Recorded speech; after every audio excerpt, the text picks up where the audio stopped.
we ready? Okay. Today's meeting of the Affordable Housing Advisory Committee is called to order on November 9th. Welcome, everybody. Agendas of today's meeting are on the wall at the entrance to the chambers. Please remember to turn off your cell phones. To ensure a complete record of all the board's actions, we ask that each individual wishing to speak clearly state your name and spell your last name for the clerk. At this time, I'd like each of the individual committee members to introduce themselves, starting from my far right. Linda Camp, Mortgage Banking. Kathleen Beckman, Clearwater Council. Lindsay Dykus Harrison, Housing. Pierre Cornwallier, Residential Builder. Yabi Camacho, Affordable Housing Construction. And I'm Kevin Chenault. I'm representing a nonprofit provider of affordable housing. With the board chair, Camille Hibbing, not present at today's meeting, I will serve as chair. The various fields represented by the committee members are established by state statute. Annually, the city's seven-member Neighborhood and Affordable Housing Advisory Board is augmented by 4 additional professionals to make up the Affordable Housing Advisory Committee. The members of this committee serve well and communicate and support the city's staff as we develop the strategies that are for affordable housing. And I appreciate everybody's time serving on this committee. I apologize. And would you like to introduce yourself? Pete Scalia. I'm so sorry, everybody. I forgot about traffic. Our first item this morning is to approve the meeting minutes from October 12th, Affordable Housing Advisory Committee meeting.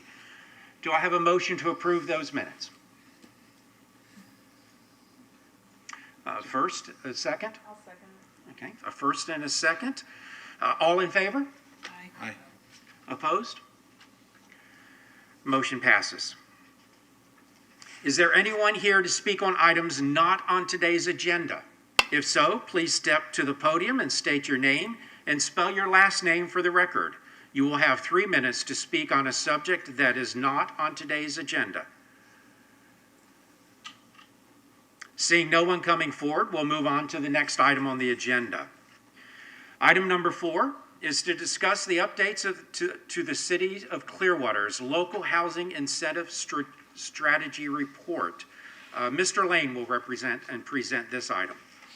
Thank you. I am Chuck Lane, Assistant Director of the Economic Development and Housing Department. Thank you all for being here today. Thank you for your service on this board.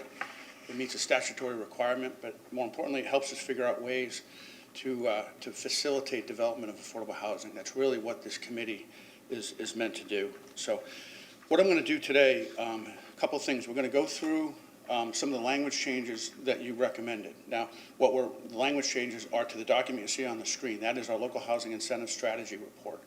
So what that is, that report summarizes the feedback that you all give us at these 3 meetings, at least at these 2 meetings. You'll approve the document at the next meeting. So from the first meeting, we made some red line edits to this document. I'm going to go through each of those. And then we're going to talk about some potential new strategies that you might consider that we can bring into the document, okay? All right, so first off, let's see.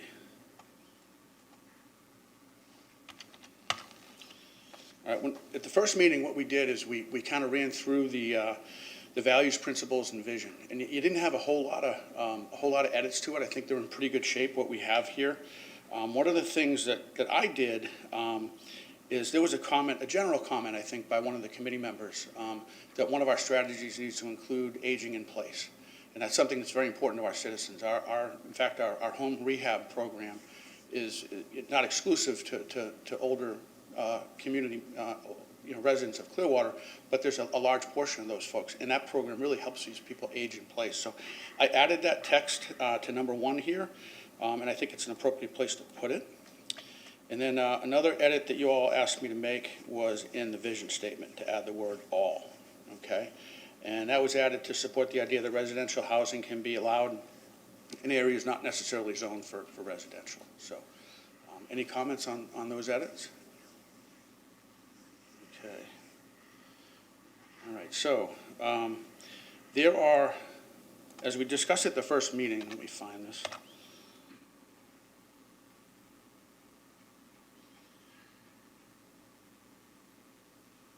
So as we discussed at the first meeting, there are 11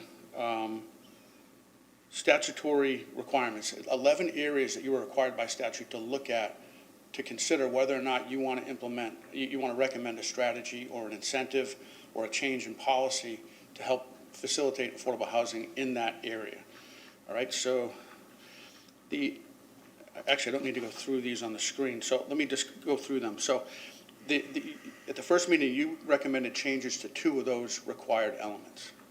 Yes, 2 of those required elements. So there are 9 that you recommended just remain unchanged with what the previous AHAC committees have done, right? So the first one is a reservation of infrastructure capacity for housing for very low-income persons, and moderate-income persons. We talked about our infrastructure being built out. We're a built-out city. It's really not necessary to build a strategy in that area, okay? Another is affordable accessory residential units, okay? We talked about the language we have in place in this document is sufficient, and it's something that is clearly front of mind for us as we go through our comp plan update. So I think the language we have in there is sufficient for our purposes. The reduction of parking and setback requirements for affordable housing, it's already built into our code. You all decided we really don't need to change what the previous AHACs had recommended. Modification of street requirements for affordable housing, again, a built-out city, really not necessary to have an incentive in that area. The establishment of a process by which a local government considers before adoption policies, procedures, ordinances, regulations, or plan provisions that increase the cost of housing. I think the committee was very comfortable with me and Ms. Sanderson and Ms. Gina Clayton being all in the loop when new policies are presented at the senior executive team level. Anything that conflicts with our objectives, we have the opportunity to weigh in on that. So that's in place. The support of development near transportation hubs and major employment centers and mixed-use developments. That's reiterated throughout our code. I think you all agreed. We don't really need to make any changes in that document, okay? Any questions or comments on those?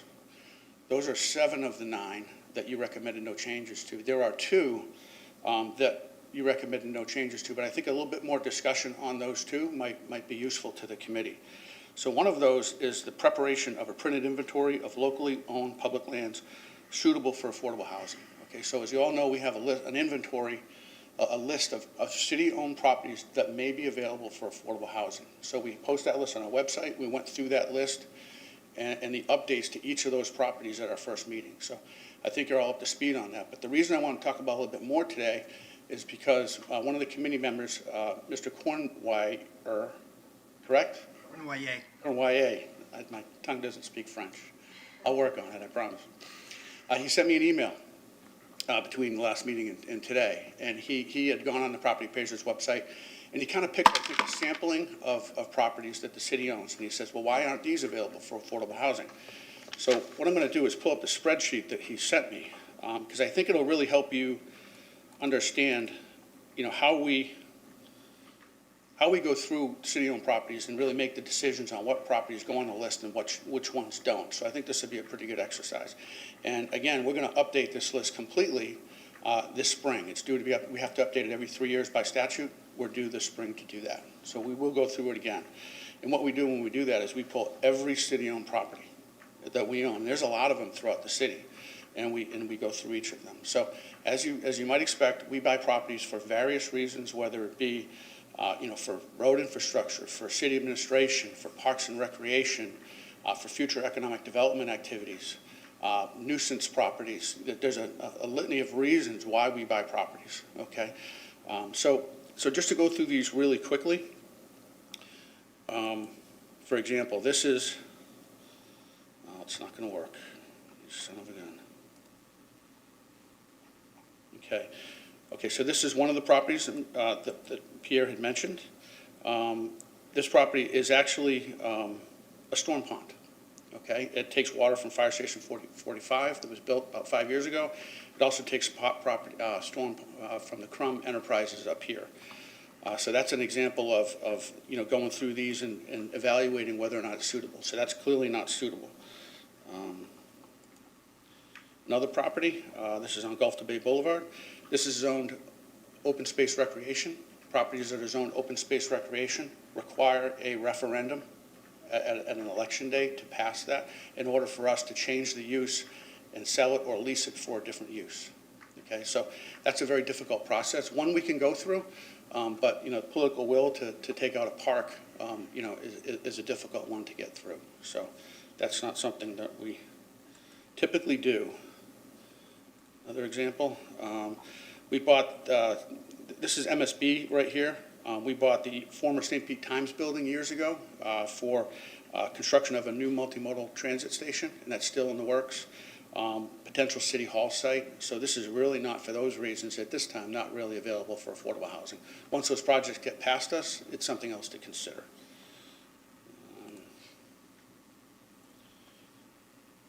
Northeast, this is, it's zoned OSR. It's more of a floodplain thing, rather than a park, but it is zoned OSR. We actually also bought this piece to incorporate it into all this a few years back. So that's another one. This is interesting property. This is zoned commercial. It's adjacent to property that it's zoned industrial, research and technology. And, IRT property zoned IRT is very valuable to us from an economic development standpoint. Whenever we can take advantage of IRT property, it creates jobs. We try to do that. So we're trying to preserve this for something. This is the candy factory on Lakeview. Trying to preserve this for an extension of a use here to really facilitate some job growth. If an affordable housing project came along the way and it was really good, we'd consider it. Property was originally built to extend Myrtle down over a bridge over the lake. It's really not feasible in this day and age with environmental concerns. So the property is available for surplus, but it's not on the list. This is the MLK Rec Center parking. It's zoned OSR. This parking is very needed. We have vents there. It's really fully parked. This McMullen booth, I think this is, okay, this is parking, this is a property that supports parking for the adjacent ball fields.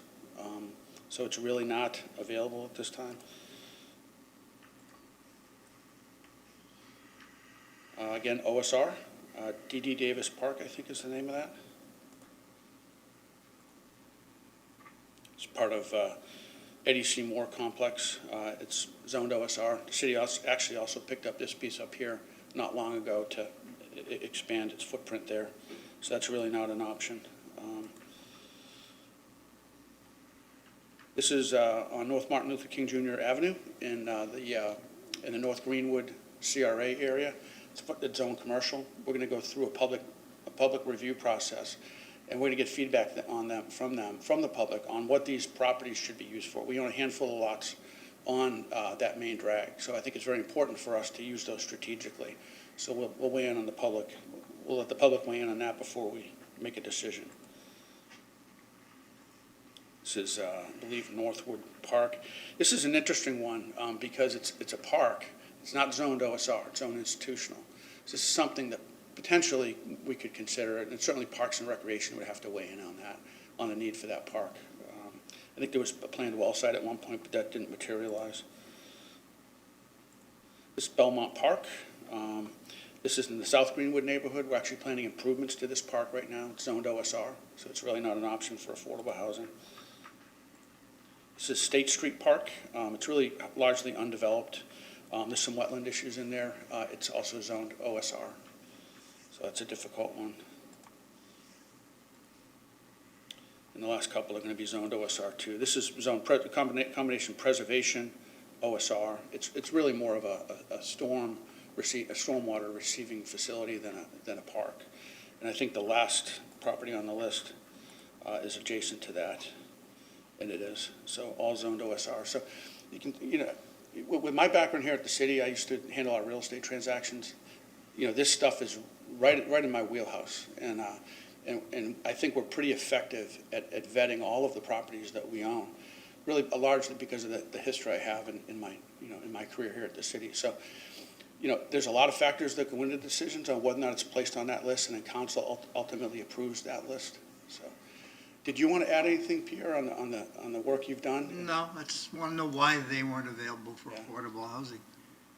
Anytime any of you come across a property that the city owns and you have that question, just fire me an email. I'll let you know. And it could be something we've overlooked. But typically there's a reason behind it. But happy to answer that question anytime. Yes, Ms. Beckman. Okay, so I'm feeling a little frustrated about some of those properties that are on that list. So On the ones list that, we went over? yeah, Okay. like your examples.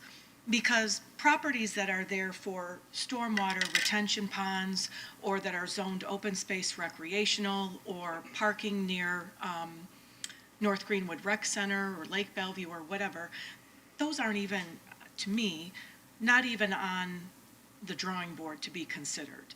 I mean, we're not building in a retention pond area, right? Right. And if we need parking for this ball field, or this park, or this rec center, they're done. That's already dedicated for open space recreational, and that's how we're using it. So I don't think it should ever be on a list. It's like the parking lot here for the library. I mean, it's not going to be considered for housing. Sure. And we have adopted our green print plan, which says we want to increase our open space rec, or our green space. And so, taking those examples of our few precious open green spaces near McMullen Booth or whatever, I mean, I don't think we want to consider those for affordable housing. No. And so what's the realistic list of infill or areas where a builder, such as here, right? How do you say your last name again? Cornwall. Cornwall, can look at a list, and it's really realistic, and we're not, going through non-possibilities. I don't want to say wasting somebody's time, but I want an accurate list of what are the properties that are zoned residential, so that's an easy one. And if they're zoned something else, like IRT, industrial light, whatever that is, right, out by Hercules, that would be attractive to, we might want to consider changing the zoning to have workers out there where there will be jobs as well. If an affordable housing builder wants to build out there, and it's cheaper to do so, and it's on public transit, and it meets all of the requirements that we want for our lower income workers, then we need to put it out there. And then the question about having this list updated every 3 years, I mean, isn't it just continuously an updated, accurate document? I mean, why does it need a larger view and a stamp of approval every 3 years? Well, that's a state requirement. Okay. And we're going to talk about, when we talk about a new incentive a little bit later, we're going to talk about more frequent updates to that list. Okay? But like if I went out there today, isn't it up to date? What are we The waiting on? list is up to date. Okay, so it's always up to date. We hope it always is up to date, to the minute. Well, I mean, We yeah, try our but best. within a couple If you go on that months or list right now, something. you'll see notes on each of the pages, each of the map pages that show the status of each property. Okay. I think as of a date in September. Okay. And none of it's changed. But what you're telling me is these properties that you've given us an example of are on a list that a developer would have access to as far as potential building? These properties? Yeah, Very likely not. Most of them need to stay in the use that they are, as I right. mentioned. So a builder wouldn't even No, have it that? really was in response to Pierre's Okay. email. And to go through it like that, I was trying to give you some insight on the considerations we have to look at when we decide whether or not we recommend that one of the properties goes on that list. Yeah, And that's really all it was intended. This was my origination, because as a builder, we're looking for properties to build on, and the list that is available, it's kind of small, and properties aren't, impressive. So it would be nice if we had a comprehensive list with larger properties on it, where someone could develop something large, 20, 30 units, in one go. Yep, understood. But we don't have that. We don't have that, right? I don't know. Unless we redevelop and we tear down something, we just don't have that swath of property. And it's really related to why we buy property. There's always a purpose for which we buy property. And generally, it's not to hold and wait and let's see what the future brings. Sometimes it is with economic development opportunities. Northward School is an example. But we don't buy, large tracts of lands for future, housing development. That's not what we've done in the past, Now, if I see an opportunity, I see a property that's out there that's for sale, I'll let a developer know. Hey, you might consider, buying this and doing something. We can partner with you, that kind of thing. This is, the list that we're talking about now, it's just city-owned properties. Right. It's nothing privately owned. Could we include on that website or access, when he goes there and sees our tiny list, can we include underneath it properties within our city limits that are maybe attractive for redevelopment? Prime candidates for redevelopment or something like that, that we have inside knowledge If a of? property owner wanted me to do that, we would do that. I think I'd be reluctant to represent that someone else's property is available for certain development opportunities. We do have on our economic development website, we have a tool that can be used to look at vacant properties and available properties that are on the market. So that resource is available on our website as well. Any questions about that? So the NAHAB will meet next year, and we'll go over a list that we've put together, and we'll let you know where we're at on that. So that's coming. Also, another incentive that you've approved and with no recommendations is the allowance of flexible densities for affordable housing. So we have that in place, as you know. Ms. Clayton and I were discussing, maybe something you might consider. Right now, that incentive allows for a maximum of a 50% density boost if the project is 25% affordable. Affordable being 120% of area median income and below, right? And then it kind of ratchets back to a 20% bonus if you're 100% affordable, right? And there's really no criteria kind of in between, I say. So what I'm thinking is maybe we have something in stone there that says, at a certain percentage you get a 35% boost. I don't know if that's something the committee wants to put in place. So, for example, 25% of the units are affordable, you get a 50% density boost. If 35% of the units are affordable, a 35% density boost, and then it goes down to 20% for the 100% units. Is that something you want to entertain? I think it gives it a little bit more clarity in our code. Yeah, that'd be a good idea. Okay. Yes. I think that's a good idea as well. I would like some reference to, what are other municipalities doing around us to incentivize with that density boost. I would like to be a leader, or at least on par with whoever's most aggressive around us, whether it's St. Pete or whatever. I want the message to be out there that Clearwater really wants to work to increase our number of attainable housing units, affordable housing units, workforce units, whatever we want to call it, at all levels, and so if that incentive isn't at least on par with our surrounding neighbors, I think it needs to be at least on par, if not better. There was an article recently about the city of Tampa using their density boost for the first time. And I think that's really a function of their density boost being a little bit cumbersome and it's confusing, if I'm not mistaken. And not to criticize what they do, and that's not intended that way.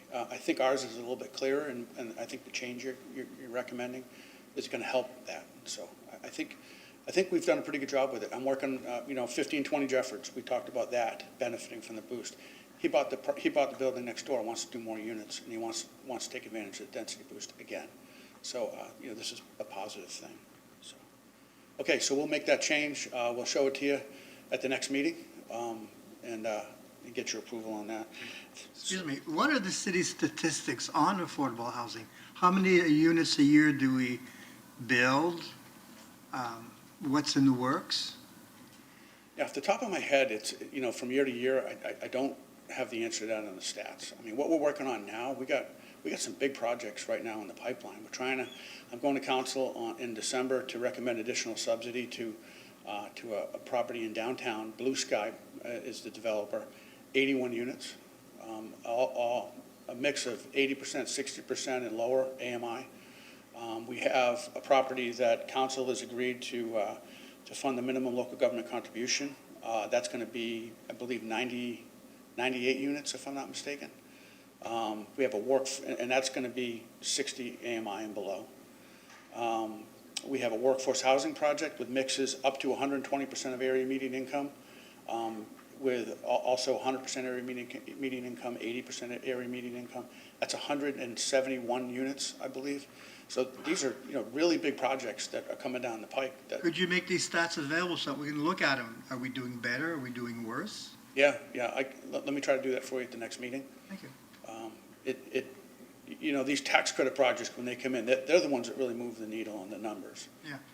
But yeah, we'll get some data for the last few years. And Chuck, these affordable units remain affordable for X amount of years, or is there a limit, or? Yeah, depending on the funding source, we'll put together a land use restriction agreement. Different funding sources have different requirements. But yeah, the tax credit projects, the affordability period is 50 years. When we fund a single-family home, there'll be a land use restriction agreement, typically 15 years. So it varies depending on what the funding source is, what the product is. Yes. I really like Pierre's thinking about being real forward-facing with what are our goals for affordable housing units per year, or subsidized units, or units that serve people with special needs, or whatever those goals are that are articulated in the big documents that we have. But to be, to present us with the information is great, but I'd like it to be out on a public-facing website or something like that so that we can be real transparent, accountable, and tracking, and not to put it all on your shoulders, because I know it's not a one-department thing. I know it is the biggest, most intricate challenge we have, other cities have, but we have to own and really be upfront with where are we in making that progress. Can I make a suggestion, Chuck? Yes. I have, Pierre and I, about 2 months ago, we had a terrific meeting. I learned so much from listening to him. And I've sat here now for 3 years, and I've seen a remarkable amount of progress made by the city in trying to meet, I don't want to say demands, but questions and give answers and become very flexible on what they're trying to do to work with people. I think it's been remarkable. I don't know that the message is getting out there the way we would like it to get out there, but my thought is this. What if you took and the city hosted a symposium and invited people like Pierre, developers, into that symposium and presented not just your department, but all the departments, get around a table and say, look, this is everything we have to offer you, developers, builders. Look at what we have out there. There's many of them. I talked to a builder who built over 200 units in this, commercial units, in this county over the past 30 years.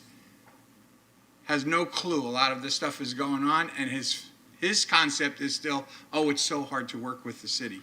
I don't think it is. I think the city's broken everything they can do to try to make it easier for you. But I think if you could get everybody into a room together and say, look, these are our tax credit programs.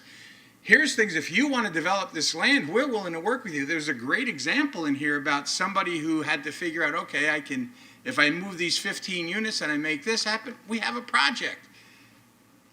Let's get the guys, no offense, Pierre, the guys like Pierre in the room who have those pointed questions, and you guys already have a lot of the answers, and I think you could start to see some progress, because I don't think the city's the enemy anymore, perceived.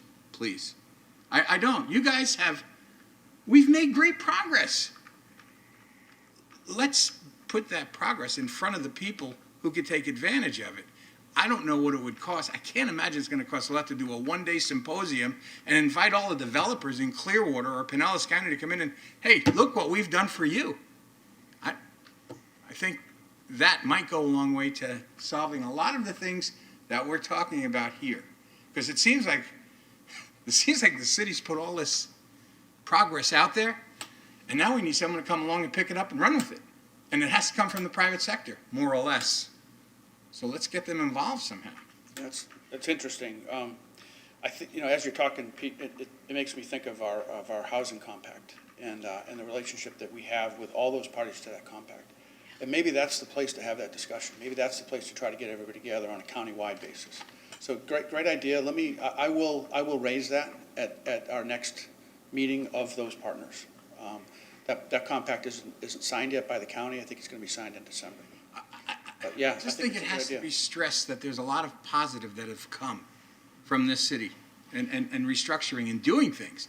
And that message has to get out there. Okay, terrific. In response to your comment, Ms. Beckman, our housing division is managed to, is staffed to manage the funds. So we get caught up in reporting out on a per fund basis. So I think what we probably need to do is to kind of aggregate that and put that together in a more useful, kind of format for people to see in general what we're accomplishing. So I'll work on that. Thank you. You want to add, it's just adding to your. No, I get it. Yeah. Well, it know. happens every day. Chuck, I have a quick question about the North Greenwood property that you said you want to vet it out with the public to see what they want to see in that property. So if that property, say, would be available for the developers to come up with ideas prior to those meetings, so then those ideas, say Pierre comes with an idea about, density in that property, right? And habitat, single-family residential. So when they are presented to the public, they can see the potential of that piece of property. Somebody else may come with, a recreational facility, parking, whatever it is, right? A park. So by providing that information really available to the public, they will be able to make a more informed and educated decision about what the potential of that piece of property. So because I feel like just presenting a piece of property and then the public just trying to imagine what could be, I think it would be more complicated. But if you present it like with the options, then they would be able to make a more informed decision. Yeah. What I would, and I understand that, what I would suggest is that you come to the meetings. And I've had that discussion with Mike Sutton, CEO of Habitat. He has some strong interest in some of the properties that we're waiting on. Come to the meetings, Mike, explain, the value that you brought to the community, which is substantial. And explain why, the best thing to do is X. So that's, what I would suggest. Provide some context for what those public discussions could be around, which is the CRA planning effort. Yes, yeah. Because I think that's the disconnect. And that's what it is. The reason we're waiting on these properties is because of the CRA that we're creating in North Greenwood. Right now, we're just beginning the planning effort of that CRA. So that's going to include a lot of public engagement. So, what we don't want to do is do something with one of these strategic pieces of property only to find out 6 months down the road, that's not what the public wanted. That would be a huge mistake on our part, So that's why these properties are on hold. And, there's a few people out there aren't real happy about it, but it's the right thing to do. We have to talk to the public about these opportunities. And I would encourage developers interested to come to those meetings. Ms. Beckman?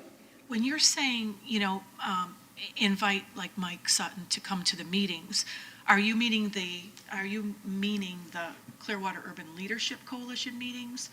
They would be meetings that our consultant, right now we're in the process of getting into a contract with the consultant to develop the plan. Right. That consultant is going to arrange meetings Okay. in various parts of the CRA to have those discussions. Okay. Correct. And I think the property you showed us there, that was the Elks, right? No, that was south of the Elks. Oh, okay. It's a vacant Because property. the Elks is one that we've kind of got in our heads to have economic development there, some Yes. kind of Yep. business or retail or something. Yeah, that's our thought. Yeah, Yeah. hopefully we'll see what the public has to say.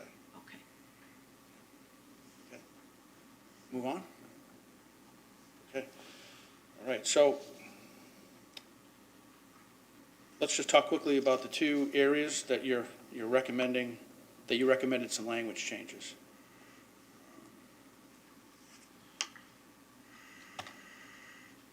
processing approvals of development orders or permits for affordable housing projects is expedited to a greater degree than other projects. This is something we've talked about the last few AHAC committees. So you recommended some changes. So here's what we've done, and this is in basically strike-through underlined form. So we're going to continue the recommendations from the previous AHAC with these changes. Projects submitted with this form will receive first priority during the permit review process. That's in place. I think that just clarifies that. We added 1.2. Continue to strive to complete reviews of single-family permit reviews within 4 days of the initial submittal and within 3 days of subsequent submittals.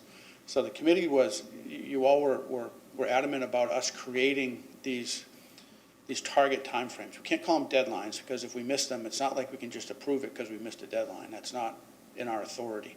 But these are the targets that we're going to try to keep to.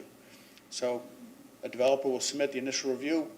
Our target is turn around in 4 days, and oftentimes there's a number of renditions of that where they come back to respond to comments, and every time they do that, we'll respond within 3 days.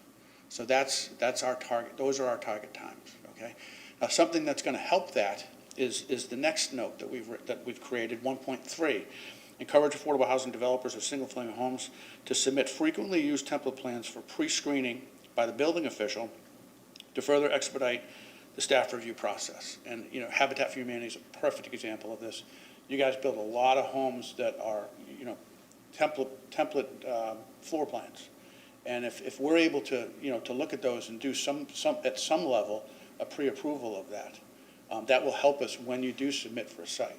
So that will help us expedite the process.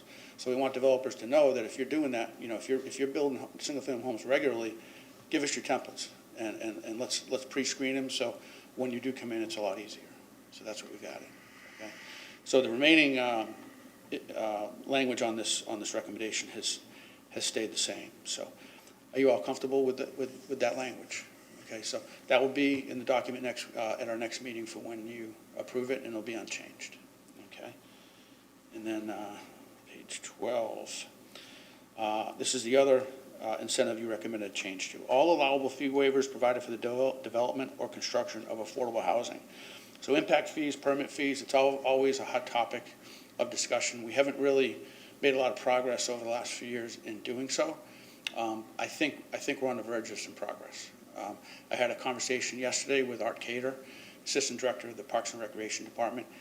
He, I believe, is going to recommend a fee waiver for the Parks and Recreation, the 3 impact fees that they're modifying. They're restructuring their fee structure. He is willing to recommend a fee waiver for that. Now, that's something that needs various levels of approvals, but it's a good discussion we're having. He's also interested in a fee waiver in North Greenwood, in the North Greenwood CRA, I think for a period of time. Okay, so we'll see how that shakes out. By the time we meet next year, I think we'll know exactly what that looks like, but the discussions are very positive. Okay. Can I ask a question? Yes. That document that you're scrolling through with the red ink, was that attached to the agenda? I think I sent it out via email, if I'm not mistaken. Yeah. Okay, all right, I'll have to look for it. It will be attached to the agenda for the next meeting. Okay, and then when we talk about, and I know we mentioned like at the last meeting, when we talk about fee waivers or fee exemptions, to have an idea of what that would look like what's the hit on the budget over the last 5 years? If our affordable housing had fees reduced or whatever, what would be the financial impact over the last 5 years, or even per year? What is it that we're really talking about? Because when people hear, oh, somebody's going to get something for free and it's not fair, I mean, let's put it in context. If you're saying we're only building maybe 20 low-income, single-family homes a year, and I think it's more like 10, right? Yeah, that's probably the average. 10, all right? So what does that really add up to? Like negligible? Or what would it mean to a builder who builds multifamily housing? Just to have a figure to look at and put it in context. Well, let's go through excuse me, the language changes, and we'll see where we're at. And I think you'll be pleased at what we've added. I've worked with Ms. Clayton on this over the last couple of weeks. So 2.2 is an additional paragraph. The Planning and Development Department will recommend amending the fee schedule of fee rates and charges ordinance to provide a reduction in the plan review and permit fees for single-family homes, okay?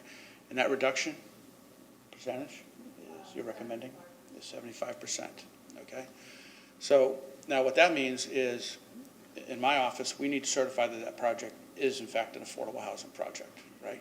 Which, that's what we do. Now, if we're funding that project out of housing funds, what we're going to do moving forward is take and what we do when we fund these projects, we do a loan, either an acquisition loan or a construction loan, and it's paid back to us when they close, right, minus the developer fee. What we plan to do moving forward is to also write down the cost, their cost of their portion of that impact fee in that permit fee. We're talking about permit fees right now. So actually, it'll end up being no cost to that developer, okay?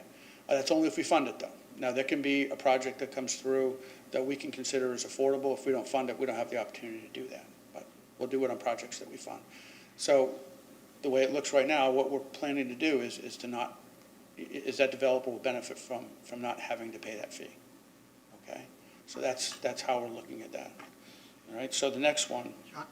Yes. Another fee that I'd like to see removed is the tree replacement fee. If you're cutting down mature trees and you can't replace them, you end up paying like $37 an inch. And, that comes up to thousands of dollars in many cases. Yeah, we hadn't talked through that fee. We hadn't talked through that fee, so I'm a little caught off guard, but that's interesting. Yeah. We'll have to talk. It goes into a tree bank, but Yeah, I know. I'm familiar with the fee. We'll have to talk through that, me and Ms. Clayton before the next meeting.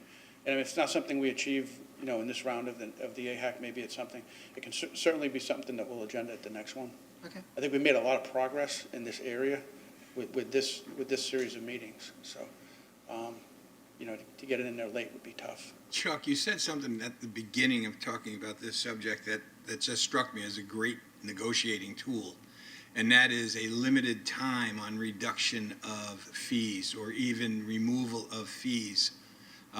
That seems to be something that if you have a property that you want to move or you want to redevelop and you want to attract developers to do something with it, rather than it being something that's painted across the board, it's like if you do this project, if someone takes this project on, we'll waive the fees on this particular project.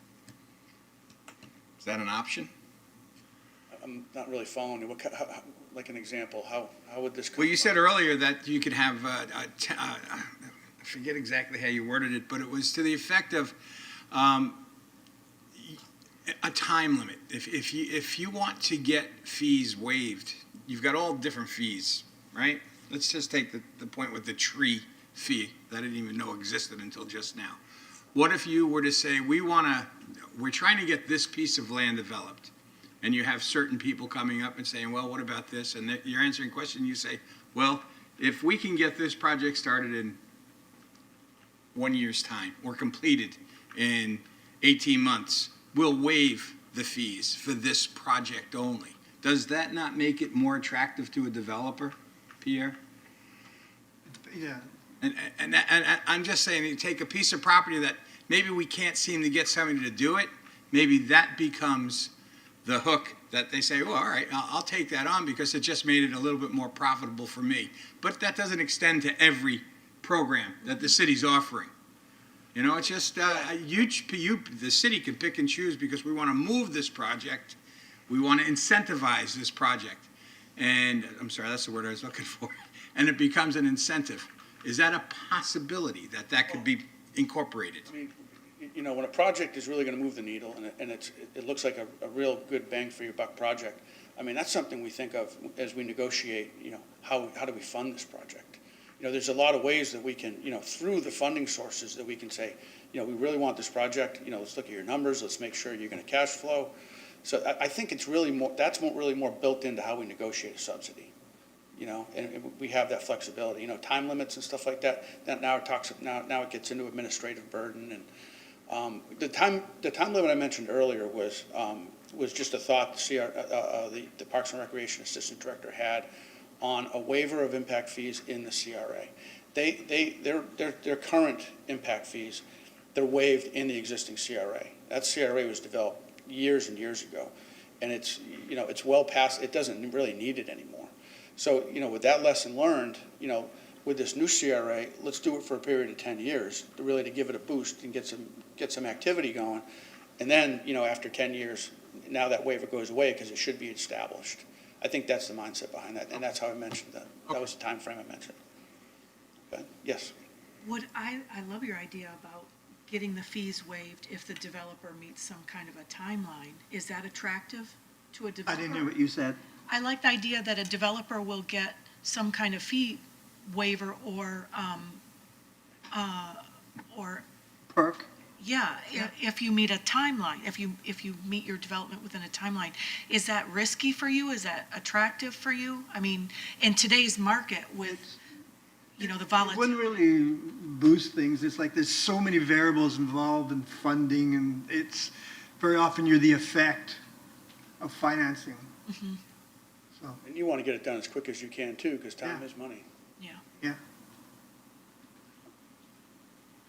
So the other paragraph we inserted here, the Economic Development and Housing Department will develop a policy to assist with the payment of plan review and permit fees and impact fees utilizing state and federal funds designated for affordable housing. So like I discussed earlier, you know, we could do that through forgiveness of a loan. And also we can do that on the multifamily side, only on projects that we fund, right? Now, people aren't going to be building multifamily projects without subsidy for affordable housing because they don't pencil out. So if there's going to be an affordable housing project built in Clearwater, the housing division will be part of it. And we'll have the opportunity to fund them with a construction loan and then forgive the amount that they've paid towards impact fees. That's eligible, and it's something that we will put a policy together to make happen. Okay? Yes? When we have the language with the Economic Development and Housing Department will develop a policy to assist with, do we have a target date, or is it implied that it will be during next year? It'll be produced and shown to us within the next year? Or can we say by February, or by July, or Yeah, by? I didn't have a time frame, but we'll get it done. We'll get it to the NAHAB in the next couple of NAHAB meetings. I mean, if you'd like, I can put a timeline in there, but it's something that we can do very quickly and easily. We have a meeting in December, we'll have a meeting in January. We'll put it together. Yeah, because I think I tend to lean toward timelines just Yes. for, yeah. I do know that. That's okay. Appreciate your support, Ms. Beckman. Okay. And then the only change in 4, we're not preparing a study to determine the financial feasibility of reducing impact fees. We're going to continue to assess it. We're going to keep an eye on what other local governments are doing, and make sure that we don't, you know, fall behind from a competitive standpoint. Okay? Because I think that was a point you all made that I thought was very good. Let's make sure that, you know, we're not hurting ourselves competitively with you know, inferior policies to other communities. So, and that was, what we got here? Yeah, and we'll do the same with plan review and permit impact fees as well. We'll keep an eye on what other local governments are doing there and making sure we don't fall behind. So those are all of the changes that we have in this document, okay? So the only other thing I wanted to do, well, first of all, any questions or comments on what we've produced? Because what we'll do is we'll bring this will be the document we bring to the next meeting for your approval, perhaps with some additions, which I'm about to discuss. So let's go through those quickly. So there's 2 potential new incentives that I think you might consider. And these are things that have come through my office over the last year that I think could be very helpful. So what I also sent you via email was a draft policy for a lot disposition, well, not a policy, but a procedure for disposing of single-family lots suitable for development of single-family homes. So I sent that to you for context. I'm not asking you to approve that. That's something that will go to the NAHAB at a later meeting, okay? And then ultimately City Council. But what it is, it's us creating a clear and transparent process to dispose of these properties and to get them out fairly, to the various developers. So that's something that I think is very important. Up till now, it's kind of been a first come, first serve. They see our, they see our list and they say, hey Chuck, can the city donate that to us? And if it all makes sense, we've approved that request. This is more formal. It involves, right now the way it's drafted involves us putting together a small internal committee, which includes the chair of the NAHAB and some staff. And we make some decisions on the committee. We make some decisions on the lots that are going to be disposed of. And then we ask, these developers to submit for, an application if that's the way we're going to do it, to show interest that they want this lot donated to them. And then there's a scoring criteria that we go through. And then that scoring criteria will really be the basis of who we donate that land to. So I think it's a better process. It's transparent. It's not staff picking, the winner and the loser. It's, When you say developers, do you also include the developer nonprofits? Yes. It could be a builder. It could be a developer. It could be Habitat for Humanity. Tampa Bay, Suncoast Housing Connections is very interested in this program as well. Clearwater Neighborhood Housing Services. Those three organizations, I actually sent the draft policy to them a couple months back to get their input. So this isn't just in the vacuum creating this. I've utilized the resources that we have, the partners that we have to help shape this. It's initially modeled after St. Pete's lot disposition program, but there's a lot of strong differences. So what I've written is create an equitable and transparent process for disposing of city-owned property for development of workforce and affordable housing. So, that would be very simply your recommendation in this report. And then we'll go through and we'll create that as staff. So is that something the committee's comfortable with? Okay. When we say create an equitable, are we going to do anything intentional to reach out to minority developers or smaller entities to invite them, just to be more deliberate and intentional in reaching out to them? Yeah, we do work with, there is one organization in particular that is a minority-owned business that will certainly be informed of this opportunity. Really, it's this is something we'll put on our website. We'll try to drive traffic to it, but we will certainly reach out directly to any developers that we've worked with and know of that might have an interest in this program. So we'll do the best we can to get word out on that. Okay. Does that make sense? Create an equitable and transparent process of disposing of city-owned property for development of workforce and affordable housing. So I talked about lot disposition program for single-family homes. For multifamily projects, what we typically do is we go through an RFP process. So that in itself is very transparent. I think that's the best way for us to encourage multifamily project on a city-owned property that will sell. We're able to look at the proposals for the merits of the project, not just price. So, okay. So the only other one I want to bring up, and this is something that's been on my mind for a bit. We've had one of our partners come to us to buy a couple pieces of property in North Greenwood, and this isn't very uncommon either. They're not able to buy the property because of municipal code liens. Okay, so what happens sometimes is there'll be, there might even be just weed liens or whatever liens there are, and there might be a per day fee that's charged, and over time, the code liens rack up to an amount that exceeds the property value, and no one's going to buy the property, right? So, what we can do administratively is we can reduce those liens to the administrative costs, and then perhaps use an alternative funding source to pay the difference, making that property marketable. And it would only be marketable to an affordable housing developer because we're not going to do it for any other type of project. So that's something that we're going to try to put together. We're going to evaluate that and ultimately get approval from the city manager's office. Whether it needs to go to council, I don't know. We'll play that by ear. But I think it's an opportunity to give affordable housing developers a unique opportunity, a unique chance to buy these properties that no one else is going to touch because of the title work on it.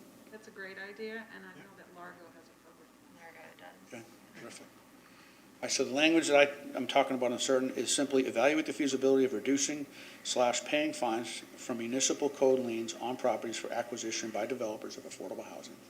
So if you like that, that will be redlined in this document for your approval on the 30th. Okay? Good idea. Right, so that concludes my presentation for today. I think we have what we need to go back and finish off this document. Ms. Clayton, Ms. Anderson, did you have anything you wanted to add today? Thank you for being here today. Ms. Sanderson was traveling all night, so I'm glad she's not too cranky. Okay, so that concludes my presentation. Is there any follow-up questions that you all have? Well, I have some questions on this document that's attached to the agenda about, and I don't know if it's coming up in our discussion.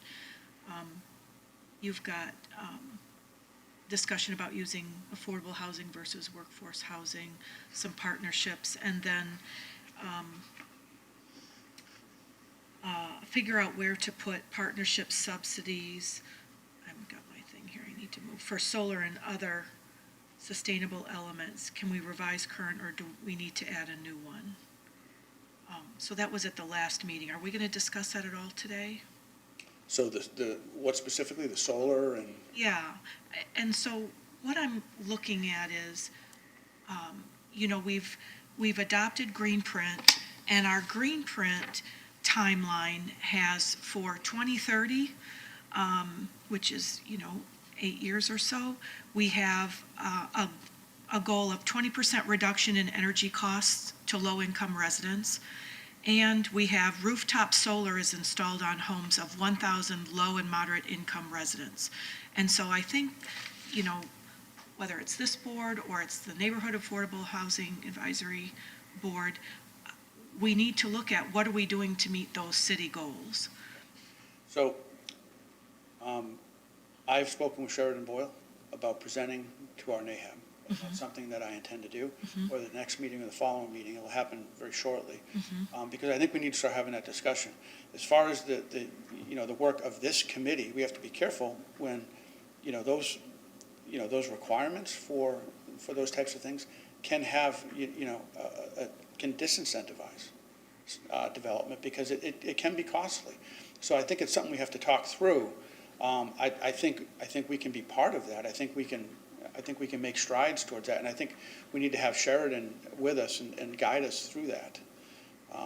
She certainly needs to be part of it. Yeah, but we can also subsidize it. Yes, we If can. this is what the city signed up to do, and if a developer tells me that's too expensive, then we need to find the money and find the way to make it happen, because we've committed to this. So how are we going to get solar on 1,000 homes of low-income people in Clearwater? Is it part of this board? Is it part of, our environmental advisory board? How is it going to happen? And the 20% reduction in energy costs to low-income residents. Does it mean we incentivize builders, who come to us and say, I would like those lots, and I am committed to putting solar on my infill homes, and we're like, hooray. Number one, we've got affordable housing in our community, and number two, we're going to cross off one of the, 20% reduction and one of our 1,000 homes that are going to have solar for our working residents here. And so I'm really going to incentivize that builder to do that. And I think, as we have a symposium, I think we need to be transparent that these are our goals we signed up for, right? And so we can't have those things separate, or the green print goals kept in the closet, and, we're talking, communicating with developers, and then we say, oh, by the way, we're supposed to get 1,000 homes with solar on it for low-income people in Clearwater. How are we doing that? And so I think, we need to work together with multiple departments to make that happen, and it needs to be front and center. So maybe that language make it part of the lot disposition program list. So it's another incentive, another point for that matter, right? Incentive, how so? You're talking about Like, adding to the document? so, yeah, like what kind of green incentives are you planning on, putting in your Yeah, we'll give you the lot if Property, you're gonna yeah. do these things. Yeah, Part of the scoring matrix. yeah, exactly, part of the scoring system. yeah. I mean, can it be? I mean, I really think we need to do that. We've got a tight So timeline. part of the scoring system, the lot disposition procedure, okay? Yeah, Yeah, I think that's something we can probably do. Mhm. I do. So Yeah. what is that, what does that criteria look like? Is it specific to solar? Is it specific to energy consumption or percentage thereof? Well, I mean, the language in Greenprint on their target timeline simply says 20% reduction in energy costs to low-income residents. So that can be, I would think the city could offer some incentives if they get hybrid hot water heaters, if they, put in new windows, if they have, whatever they do, energy efficiencies that'll help them reduce their costs. And then, for a developer of low-income housing, if they make sure that they have energy efficient appliances, if they are using, certain level LEED certified level building materials that really help that resident lower their energy costs going forward. And simply, if they have solar on their home, then the cost of their monthly bill to pay for that solar will be far less than what their utility bill would have been. So they're going to come out, ahead. And, just to put this out here, so I have a resident who's, got a passion for this, who is looking to partner with a solar installer who will develop kind of a cookie cutter solar array for a top of a small house that would be easily permittable, that would meet code, and that they can partner with a bank or financial institution to offer a zero interest or very low interest loan, and work with people within the city of Clearwater. It's kind of like your habitat homes that are like economies of scale, right? You go in there and it works. And, so that's something that I see coming up in the future that'll help with this kind of thing as well, But anyway, it's a goal. It's out there. To me, it's front and center every day. And as we look to work with developers, we need to let them know that this is a commitment the city's made. How are you going to help us honor that commitment? For the matrix, it would probably just say something, a 20% reduction Well- in energy costs to. Okay, why don't I, well, your recommendation on this lot disposition is pretty, it's very watered down. It's, we're gonna create that, is what you're recommending. What I'll do is, Sheridan Boyle is our sustainability coordinator. I'll coordinate with her on creating and drafting that criteria, and we'll bring it into the scoring criteria. I think it's a great suggestion. And I'll continue to communicate with Sheridan on ways we can move the needle environmentally through our affordable housing programs as well. I will ask her to present at the NAHAB. You have all the opportunity in the world to ask questions. Yeah, I think the NAHAB would be an excellent opportunity for us to keep that in front of our faces and keep that as a target for us, especially as we move towards next year's Affordable Housing Advisory Committee, that maybe that would be more up front and center as we move into next year's committee assignments and looking forward to that next year. You could, in your selection scoring system, you could give them extra points for going solar, being energy efficient for your developers. That's a great suggestion. Or we could go another step and require it. I mean, could we legally require it? I mean, we could. I mean, I'd like to have an ordinance that requires EV infrastructure in any new development in the city. At least pipe it in and have it ready to go. But, I mean, if you really want to be serious, you could say it's a requirement on new housing when it's feasible, if it, it's not covered by shade all over the place, but when it is feasible, you will do it. I think that would, the goal is affordable housing in the lot disposition. So if you put such a restriction, it's gonna be difficult with affordability for the contractors. You know, sometimes we have a hard enough time getting contractors that will do affordable housing construction. So I think as great as that goal is, putting it as a pure restriction, then we could be limiting our ultimate goal is creating more affordable housing. It is, but if it only costs about $7,000 to stick it on a small home, and we're doing 10 a year, it's under $100,000 to do this, to let these 10 people have 0 utility bills, you know, or whatever, we've got really low utility bills, for 25 years.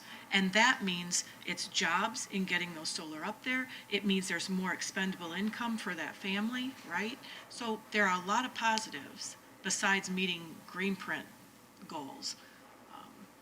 So, Are there programs that the city has to offer grants or things like that for that? Because that might be a better alternative than, I mean, I know the developers, there's not a big profit. I know they don't want margin any on- restriction, yeah, Yeah. I know, fewer hoops, I know. But yeah, I'm sure we could develop some grants, I would hope so. So as I'm learning and looking at these things and figuring out how we can make this work and be leaders, I think all these pieces, I hope, will come together. So we have some work to do. So certainly, I really like the idea of adding that criteria to the lot disposition program. I think over the next few months, I think we need to engage Sheridan and get serious about what changes we can make. You know, we can look to the funding sources to help us with this, so we're not passing the burden onto a developer or more importantly, onto the homeowner. So we got some work to do. I think they're all great suggestions. But I don't know that we need to modify the document at this time, but I think, you know, I can tell you I'll work with the NAHAB. You guys will be very much in the loop on the progress that we're making.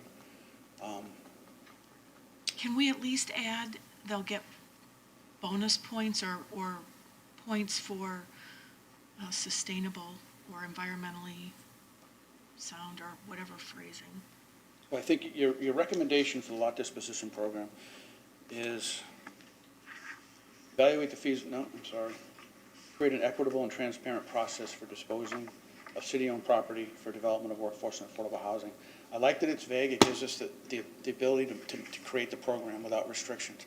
I can tell you that I will ensure that type of thing is very much considered. I will recommend that it's added. So where that ends up, I don't know, but I do have quite a bit of influence on what that criteria is. I did write it. Thank you. Okay. Any other questions? Because that concludes my presentation. Thank you all. Thank you. Thank you all. Thank you, Chuck. Thank you. At this time, I'd like to ask if anybody from the public is interested in commenting on the item we've been discussing. If so, please come forward, state your name, and spell your last name for the record. You'll have 3 minutes to speak.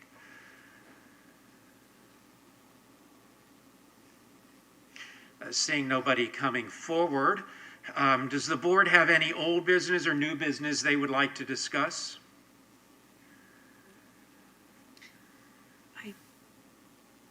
When I was reading through the notes, we have a partner with Amplify, Clearwater, and others to broadly promote the benefits of and opportunities for affordable housing development in the city.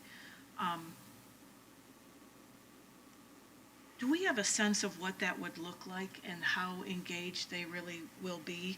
I mean, I think about Amplify not wanting to, you know, they were against increasing the minimum wage when that went to the, you know, when it was passed at the state level. So what kind of support do we envision from Amplify for some of our efforts? I don't know. We need to talk to them. And I do know that there's several members of their organization that are advocates of affordable housing. I don't think it's going to be difficult to partner with them on getting messaging out. Okay. But, you know, we need to just open up that dialogue and see where they can help us.